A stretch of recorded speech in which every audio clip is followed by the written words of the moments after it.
여러분, 갈라디아서는 우리에게 매우 중요한 책입니다. 왜냐하면 신앙인이라면 무엇으로 신앙하는가, 그것이 중요하기 때문이죠. 학생이 공부하는데 공부하는 목적과 방법을 모른다면 여러분, 그 공부는 헛것이 되고 말 겁니다. 그럼 우리가 그리스도인인데 그리스도인으로서 신앙은 어떻게 생활하는 것인가, 바로 그것을 우리에게 가르쳐주고 있죠. 이 땅의 수많은 소위 종교로 일컫는 것들은 행위를 중심으로 합니다.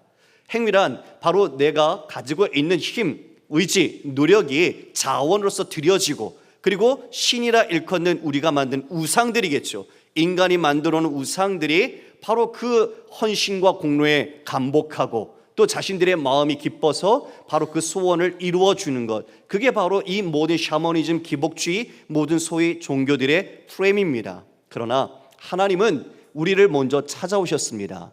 하나님께서 바로 저와 여러분을 선택하시고 사랑하셔서 찾아오신 것이 바로 우리 그리스도 기독교입니다. 할렐루야. 그래서 우리는 은혜가 뭔지를 압니다. 왜요? 행위 이전에 우리에게 은혜가 있다는 것을 압니다. 내가 그토록 죄악 가운데 있으면서 죄가 뭔지도 몰랐고 예수님에 대해서도 알지도 못했지만 바로 그런 상태 속에 예수님께서는 이 땅에 오셔서 바로 그렇게 죄에 매인받은 우리를 위하여 십자가에서 죄값을 속량해 주셨죠. 그뿐만 아니라 아들의 영을 하나님께서 보내주셔서 바로 저와 여러분이 하나님의 자녀가 되도록 입양해 주셨습니다. 그래서 우리는 하나님을 아빠, 아버지라 부를 수 있게 됐죠. 그것뿐만입니까? 하늘의 그 모든 상속, 그 아름다운 것들을 우리에게 주셨습니다. 이것이 그리스도인이 누리는 영광이요 축복입니다. 땅의 것들과 전혀 비교할 수 없는 놀라운 하나님의 축복인 것이죠. 자, 그런데 갈라디아 성도들이 지금 어려운 상황에 있습니다. 바울이 복음을 전했고 그들이 그 복음을 들었음에도 불구하고 이 가장 중요한 은혜, 그리고 그것을 말미암은 믿음, 이것이 먼저 있어야 그 다음에 그 사랑과 은혜에 합당한 행위로 나가게 되는데, 이들이 지금 이 은혜를 잃어버린 채, 복음을 잃어버린 채 무엇을 먼저 삼는 거죠? 행위를요. 율법, 바로 그 인간의 기초로 하는 행위, 노력을 그들이 먼저 은혜 이전에 삼아버리는 다른 잘못된 모습이 보이죠. 이것이 바로 초등학문과 같은 모습입니다. 이 땅의 수많은 종교들, 기초적 경험과 지식, 우리가 말하고 있는 샤머니즘부터 시작해서 그 이교도들이 누렸던 그 모든 종교들, 바로 이 율법에 관련된 내용들처럼 인간의 행위를 근간으로 모든 것이 바로 초등학문과 같은 거죠. 그 초등학문으로 다시 돌아가고 있더란 말입니다. 왜요? 유대로부터 온 거짓 교사들이 이 예수 그리스도를 믿는 믿음 외에 그들이 율법과 할례와 같이 이것들을 구원하기 위해서 지켜야 한다, 그들이 강조했기 때문입니다. 하나님이 주신 그 기쁨과 참된 복음의 자유, 그것을 누리고 있던 자들이 지금 미혹을 받아서 다시 종노릇하고 매여 있는 속박의 자리로 가고 있더라. 여러분, 이게 말이 될까요? 어리석은 모습, 안타까운 모습을 지금 바울이 이렇게 말하는 거죠. 그들이 어떻게까지 행했는가? 10절에 보니 너희가 날과 달과 절기와 해를 삼가 지키니, 모세의 율법에서 말하고 있는 안식일을 지키고 그리고 초하루, 그리고 날을 지키고 절기, 유월절, 오순절, 초막절처럼 그런 절기와 희년, 안식년을 삼가 지키더라. 여러분, 이걸 지키는 목적이 뭐예요? 이걸 지키는 목적이 지금 이들이 왜 이 행위로서 이것을 지키고 있죠? 그걸 지키면 자신들이 완전한 구원을 보장받는다고 여기기 때문에. 아까 말씀드린 것처럼 뭔가 우리가 해야지, 내가 좀 이룬 것 같은데 아무것도 안 하고 은혜로 모든 것을 받았다고 하니 뭔가 좀 꺼림직한 느낌이 들죠. 그런데 그 유대 거짓주의자들이, 유대 율법주의자들이, 거짓 교사가 와서 그렇게 말을 하니 이것들을 지킴으로써 자기가 그것을 지켰을 때 만족함, 자신 안에 있는 어떤 확신, 이것들을 갖게 되는 거죠. 이 율법적인 것들을 지킬수록 그들은 자기의 의와 자기의 확신 안에 빠질 뿐이었습니다. 지금 이들이 복음을 경험했고 하나님이 아신 바 되었음에도 불구하고 지금 이것들을 지키고 있더라, 이렇게 말하는 거예요. 초등학문으로 돌아가고 있는 거죠. 이 모습 속에 바울이 자신의 심정을 토로합니다.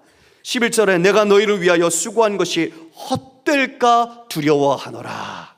여러분, 수고한 것이 물거품이 될까 헛될까 두렵다고 말합니다. 바울이 그동안 고생한 게 아까워서 그런 말 할까요? 여러분 어떠세요? 이것 좀 알아달라고 이렇게 얘기하는 걸까요? 여러분 아니죠. 바울의 심정은 아버지의 마음이에요. 하나님의 마음이에요. 그토록 그 모든 것에서 속박에서 벗어나도록 아들 예수를 주시고, 그리고 이와 같이 아들의 명분을 주셔서 아들 삼아 주셨는데, 다시 자유케 된 자가 다시 메인받은 종로타로 돌아가니 그 모든 것을 이루신 하나님의 구원의 역사, 이 모든 것이 너무너무 안타깝고 아프고 괴로워서 바울이 지금 이 모든 것이 두렵다라고 말하고 있는 거죠. 여러분, 우리가 이 바울의 심정을 100% 이해할 수가 없지만 자녀를 양육하면서 조금씩은 알아가는 것 같아요. 자녀들을 사랑하기 때문에 가장 좋은 길, 그리고 복된 길, 진짜 참된 가치의 길을 가고자 부모는 가르치고 말하죠.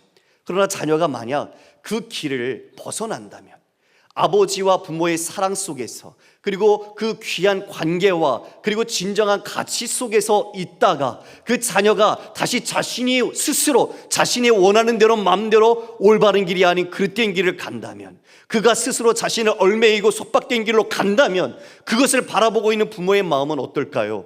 찢어지죠. 자신이 너무 아프죠. 여러분, 지금 이 세상을 한번 보시겠어요? 세상 속에 수많은 사람들이 너무나 많은 중독에 빠져 있습니다. 게임 중독에, 마약에, 술에, 성에, 그 모든 것에 일까지 일중독에 빠져 있어요. 그러나 그것들이 자신이 기뻐서 하는 줄 알지요? 자신이 그것을 통제하는 줄 알지요? 아니요. 종로로 타고 있는 거예요. 매여 있어요.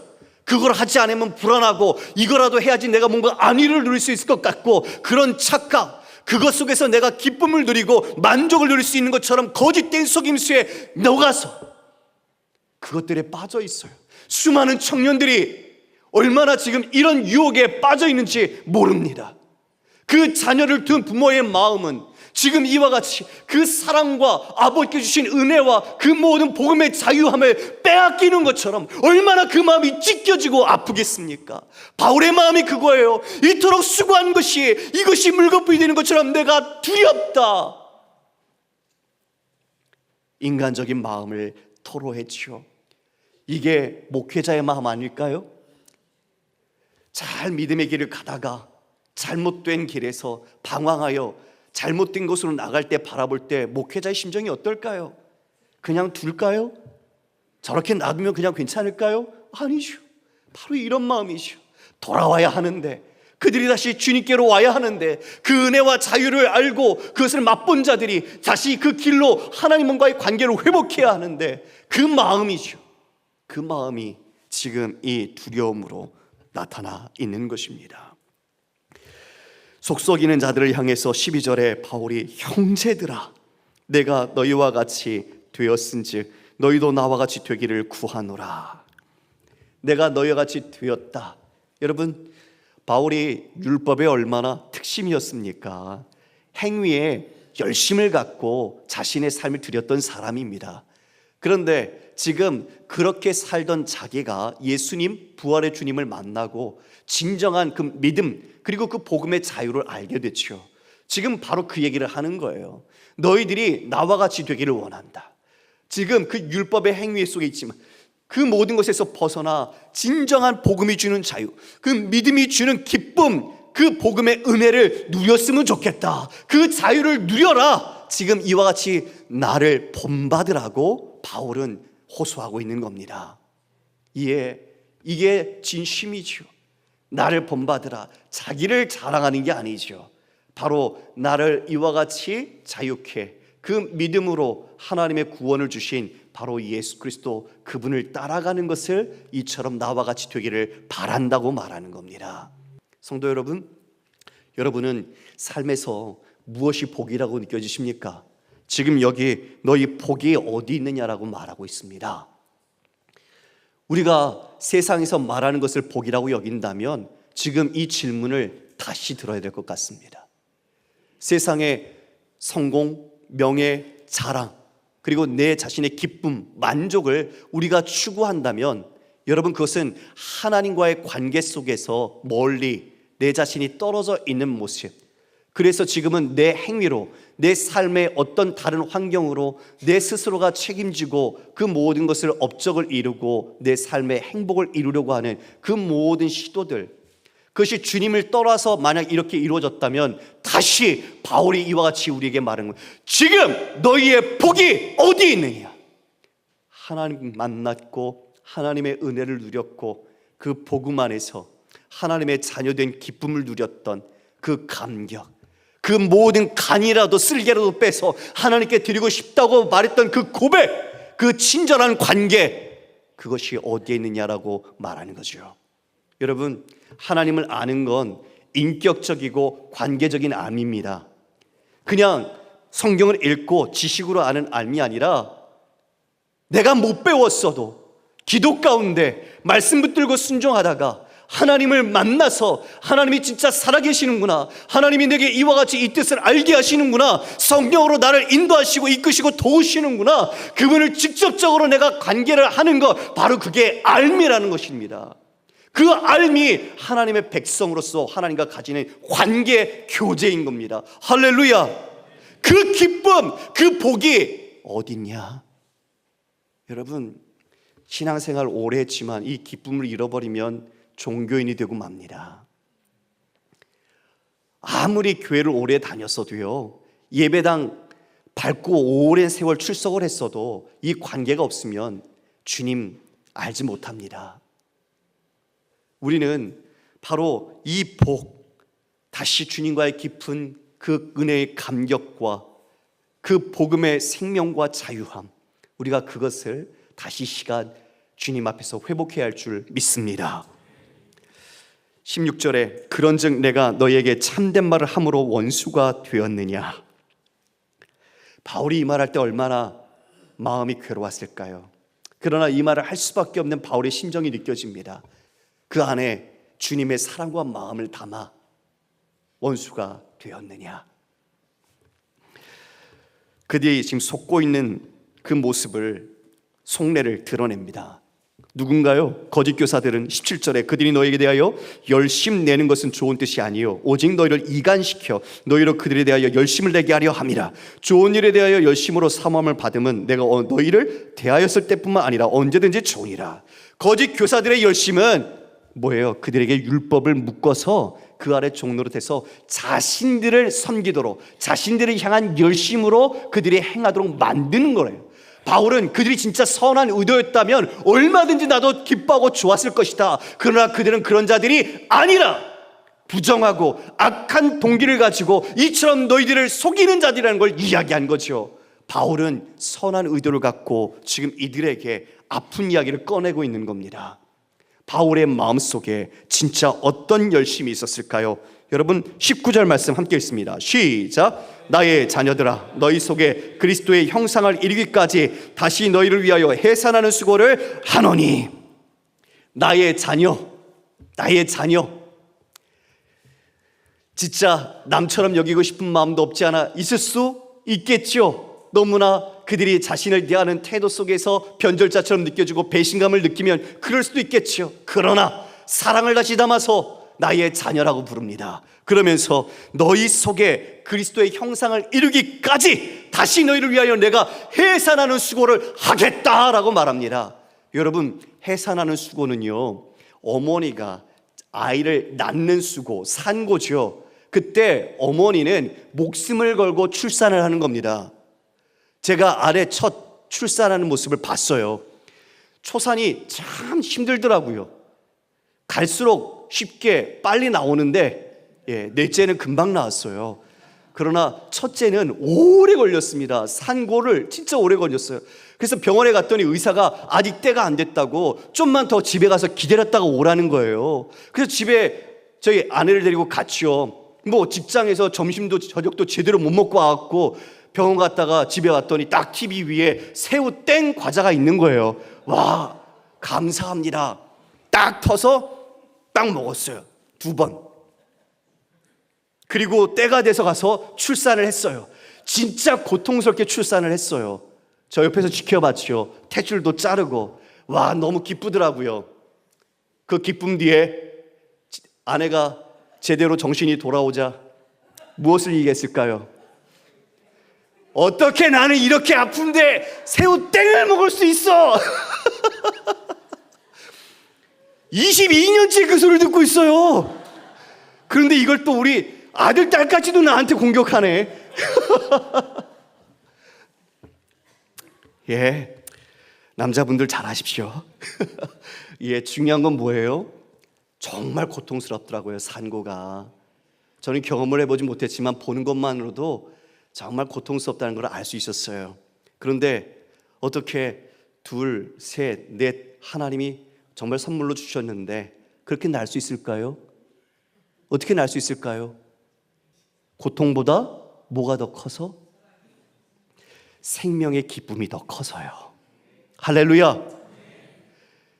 그 산고는 있어요. 겪어야 돼요. 근데 그 산고를 통해서 생명이 나왔을 때 그 생명이 주는 기쁨과 가치는요, 그 고통과 견줄 수가 없어요. 너무나 크거든요. 그러니까 낳았던 것도 잊어버리고 다시 임신할 수 있는, 그리고 출산하는 그 모든 과정을 겪는 거예요. 지금 바울이 바로 그렇게 하겠다는 거예요. 지금 너희들이 이렇게 낳았지, 그렇게 이렇게 하나님 안에서 알았지, 하나님과 너희들이 서로가 관계를 맺었었는데 다시 돌아가는 이 어리석은 모습 속에서 내가 다시 이와 같이 산고를 겪겠다라는 자신의 단호한 그리고 결연한 의지를 이야기한 거예요. 여러분, 놀라운 사랑이 아닙니까? 어떻게 이가 그럴 수 있을까요? 우리가, 바울은 말했죠. 우리가 예수 그리스도를 믿으면 우리는 그리스도 안에 새로운 피조물로 태어납니다. 갈라디아서 2장 20절에 이렇게 말씀하고 있어요. 우리 함께 읽겠습니다. 시작. 내가 그리스도와 함께 십자가에 못 박혔나니 그런즉 이제는 내가 사는 것이 아니요 오직 내 안에 그리스도께서 사시는 것이라. 이제 내가 육체 가운데 사는 것은 나를 사랑하사 나를 위하여 자기 자신을 버리신 하나님의 아들을 믿는 믿음 안에서 사는 것이다. 이제 예수 그리스도를 영접한 자, 믿음으로 구주로 영접한 자는 하나님의 아들을 믿는 믿음 안에서 삽니다. 그리스도께서 내 안에 사십니다. 그러니까 그리스도께서 우리 안에서 드러나시는 거죠. 믿음 안에서 살아갑니다. 그리고 믿음으로 살기 시작한 그리스도인의 신앙의 목적지, 목표는 어디를 향할까요? 여러분, 로마서 8장 29절 말씀입니다. 하나님이 미리 아신 자들 또한 그 아들의 형상을 본받게 하기 위하여. 여러분, 정말 우리를 부르신 그 목적, 그게 뭐라고요? 아들의 형상을 본받는 것이라고 말씀하고 있어요. 에베소서 4장 13절 이하의 말씀입니다. 자막 주시겠습니까? 같이 읽습니다. 시작. 우리가 다 하나님의 아들을 믿는 것과 아는 일에 하나가 되어 온전한 사람을 이루어 그리스도의 장성한 분량이 충만한 데까지 이르리니. 자, 우리가 하나님의 아들을 믿습니다. 믿음으로 이제 삽니다. 주님, 하나님 예수 그리스도가 우리 안에 계십니다. 지금 13절처럼 하나님의 아들을 믿는 것, 그리고 그를 아는 일, 그분을 아는 것. 아까 아는 것은 지식의 알미 아니라 인격적이고 관계적인 알미라고 말씀드렸어요. 우리가 거듭나면 믿음이 우리 안에 예수 그리스도를 믿는 믿음으로 우리는 살기 시작하는데, 바로 그리스도, 그분이 어떤 분인지, 하나님이 어떤 분인지를 아는 것으로 우리의 삶이 자라가고 빚어져 가더란 말이죠. 어디를 향해서? 온전한 사람을 이루어 그리스도의 장성한 분량이 충만한 데까지. 그리스도 예수님처럼 성숙하고 온전한 사람이 우리가 되기까지 하나님께서 우리를 빚어가신다. 하나님의 아들의 영만 주시는 게 아니라 진짜 예수 그리스도처럼 우리를 빚어서 세워가시는 것이 아버지의 목적, 바로 이게 신앙인의 목표 지점이라는 것입니다. 그러므로 그렇게 충만하게 만들어서 어린아이처럼 흔들리지 않고 속지 않고 유혹에 빠지지 않고 세상의 교훈과 풍조에 흔들리지 않게 하는 것이다. 15절 함께 했습니다. 시작. 오직 사랑 안에서 참된 것을 하여 범사에 그에까지 자랄지라. 그는 머리니 곧 그리스도라. 오직 사랑 안에서. 하나님과 우리 모든 교우들 어떤 관계 안에서요? 사랑이요. 사랑 안에서. 내 사랑이 아니네요. 주님의 사랑이네요. 주께서 우리에게 베푸신 사랑 안에서 참된 것, 진리, 하나님의 말씀, 그것을 순종함으로써 범사에 우리의 일상에 날마다 매일매일 그리스도에게까지 자라가라. 그가 머리니 그분이 바로 우리의 목표고 우리가 그분을 닮아가야 하는 분이라는 것을 말씀해 주고 있습니다. 여러분의 삶은 날마다 누구를 닮아가고 있습니까? 여러분의 마음은 날마다 누구를 닮고 있습니까? 여러분의 삶에선 누가 여러분 안에서 나타나고 드러나고 있습니까? 이 질문에 여러분 생각해 보십시오. 내가 그리스도를 드러내고 그리스도에게로 자라가고 내 모든 인생 신앙의 과정 속에서 그리스도를 닮아가고 그리스도의 성품을 내가 정말 맺어가고 있으며 그리스도의 마음으로 내 삶을 살아가고 있는가? 바로 그것이 오늘 바울이 자신이 그와 같이 이들을 품고 다시 생명을 낳는 것처럼 내가 산고의 고통을 하겠다고 말하고 있는 거죠. 그 산고의 고통의 비밀은 골로새서 1장 27절 28절 어떤 열심인지 볼까요? 하나님이 그들로 하여금 이 비밀의 영광이 이방인 가운데 얼마나 풍성한지 알게 하려 하심이라. 이 비밀을 너희 안에 계신 그리스도시니 곧 영광의 소망이니라. 우리가 그를 전파하여 각 사람을 권하고 모든 지혜로 각 사람을 가르치면 각 사람을 그리스도 안에서 완전한 자로 세우려 함이니 이를 위하여 나도 내 속에서 능력으로 역사하신 이의 역사를 따라 힘을 다하여 수고하노라. 여러분, 지금 이 산고의 고통을 내가 다시 겪겠다고 말한 그 바울의 마음에 있는 게 바울의 자신의 열심입니까? 자신의 능력입니까? 아니면 진짜 그 안에 뭐가 있는 겁니까? 바로 그 안에서 역사하시는 하나님의 열심, 주님이 끝까지 우리를 포기하지 않는 하나님의 끊이지 않는 의지, 그 자녀답게 만들고 말겠다는 하나님의 결연한 각오, 이것이 바로 바울 안에 있던 열심으로 포기하지 않겠다, 너희를 결코 나는 버리지 않겠다, 그래서 다시 해산하는 수고를 하겠다 표현한 것입니다. 성도 여러분, 주님이 그 끊이지 않는 열심으로 우리를 이처럼 빚으셔서 이 자리에 앉혀주셨습니다. 우리가 그 은혜와 사랑을 입었고 지금도 누리고 있습니다. 그렇다면 우리는 어떻게 할까요? 아직 이 세상에 사람들이 정말 복이 지금 어디 있느냐라는 바울의 질문 속에 그들은 잘못된 그릇된 가짜 복에 자신들이 진짜 복인 줄 알고 행위를 근거로 하는 이 초등학문 같은 곳에서 자신들의 열심에 속아서 살고 있습니다. 그렇다면 이제 복음, 은혜와 자유를 아는 우리가 참된 주님의 생명의 복음을 전해야 하지 않겠습니까? 그리고 그 자유케 하는 주님의 은혜 안에서 우리가 함께 그들이 그리스도의 형상을 따라 닮아가도록 우리가 그들을 돕는 영적 산파의 역할을 감당해야 하지 않겠습니까? 바로 오늘 이 말씀은 우리 자신을 돌아볼 뿐더러 우리가 하나님의 은혜와 사랑과 끊임없는 하나님의 열심으로 우리가 지금처럼 빚어진 것처럼 우리 안에 계신 예수 그리스도를 드러내고 그 예수 그리스도의 형상을 따라 우리 또한 자라가며 아직 믿지 않는 수많은 사람들에게 이 자유케 하는 복음, 믿음, 그 사랑을 증거하셔서 그들 또한 우리와 더불어 예수 그리스도를 향하여 닮아가는 놀라운 은혜가 있기를, 그 가운데 힘써 우리가 대가 지불을 하고 수고하는 산파의 역할처럼 우리 또한 산고의 고통을 마다하지 않는 귀한 성도들 되시기를 주님의 이름으로 축원합니다.